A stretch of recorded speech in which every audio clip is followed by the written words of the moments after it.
Minum racun maut itu arti kiasan. Bapak Ibu Saudara, saya Pendeta Henry Tandianta, Master of Bibliology Studies ya. Pendeta very clear ya.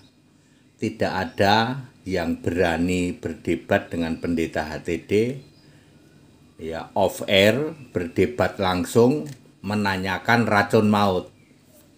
Kalau lewat online pernah, dan ketika saya beri jawaban diem semua ya. Markus 16 ya, itu mulai dari ayat 17 dan 18, salah satu ayatnya, kalau minum racun maut tidak akan mendapat celaka, memegang ular juga tidak apa-apa ya. Minum racun maut tidak akan mendapat celaka. Memegang ular itu maksudnya mengalahkan iblis. Ular itu kan iblis ya. Minum racun maut itu juga arti kiasan, bukannya racun kalajengking atau racun kobra. Sangat rendah sekali pemahamanmu.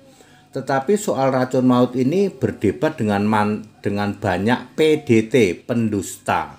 Ributnya berjam-jam. Mereka berdebat tentang, kamu berani nggak minum racun maut, katanya. Ya. Arti kiasan disalahpahami sebagai arti yang sebenarnya. Ini sama dengan duduk sebelah kanan, itu juga arti kiasan. Cungkil mata, potong tangan, itu juga arti kiasan. Ya, termasuk minum racun maut. Ini sebenarnya penjelasannya ada di 1 Korintus 15 ayat 55 dan 56. He maut, di manakah kemenanganmu? He maut, di manakah sengatmu? Sengat maut ialah dosa dan kuasa dosa hukum Taurat. Jadi racun maut itu sengat maut. Sengat maut itu apa? Kuasa dosa. Bisa kuasa dosa hukum Taurat dan kuasa dosa waris. Dua-duanya sudah dikalahkan oleh Yesus. Maut adalah dosa waris. Setiap orang bisa mati dong. Betul, itulah maut. Kuasa dosa waris ya. Sedangkan kuasa dosa hukum Taurat adalah sengat maut itu ya. Dua-duanya sudah dikalahkan. Jadi ketika sebagai orang percaya, masalahnya kan Anda percaya atau tidak? Kalau Anda percaya kepada Yesus, maka Anda sudah mengalahkan dua kuasa dosa. Kuasa dosa hukum Taurat dan kuasa dosa waris. Itu maksudnya ya. Jadi ketika Anda dihakimi atau dihakimi, kenapa Anda tidak sunat? Anda sudah langsung bisa jawab, sunat itu untuk Taurat, kuasa hukum Taurat. Kalau dulu orang tidak sunat, mati dibunuh.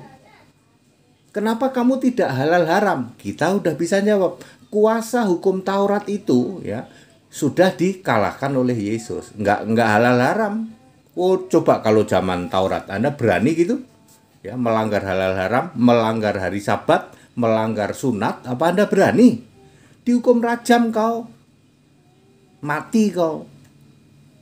Itu maksudnya orang yang percaya kepada Yesus sudah mengalahkan dua kuasa itu.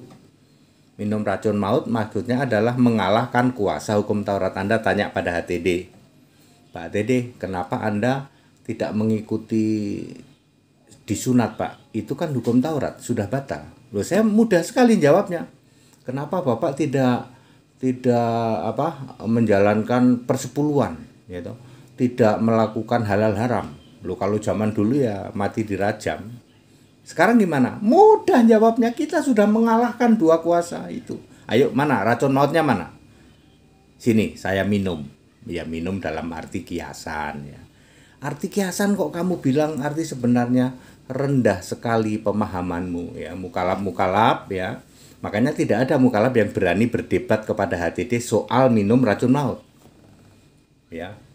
Debat di on air, saya jelaskan sebentar saja, diem semua. Oh, jadi racun maut itu arti kiasan Pak, kiasan, bukan racun kalajengking atau racun kobra gitu ya. Pemahamanmu yang rendah sekali itu. Tak berguna iman yang lain, selain pada Kristus. Makanya kalau imanmu bukan pada Kristus, imanmu pada Bapa iblis, Bapa Tritunggal, baca ayat Alkitab nggak masuk di pikiran, masuk dikira racun maut, racun kalajengking, racun kobra. Ya, makanya sembah Yesus. Tak berguna iman yang lain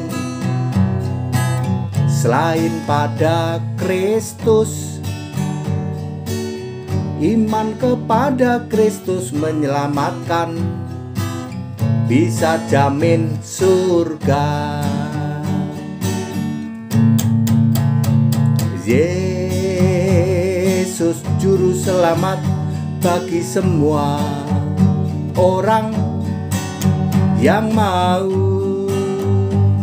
percaya dan bertahan sampai akhirnya. Jangan sampai kau percaya kepada si Bapa atau si Tritunggal, kau kan binasa, pasti ke neraka. Nah lo, makanya para penyembah Bapa, para penyembah Tritunggal blunder. Baca Markus 16 ayat 17 ayat 18, guling-guling, bingung dia. Sembah Yesus, jadi orang Kristen itu baru benar. That it, haleluya, amin.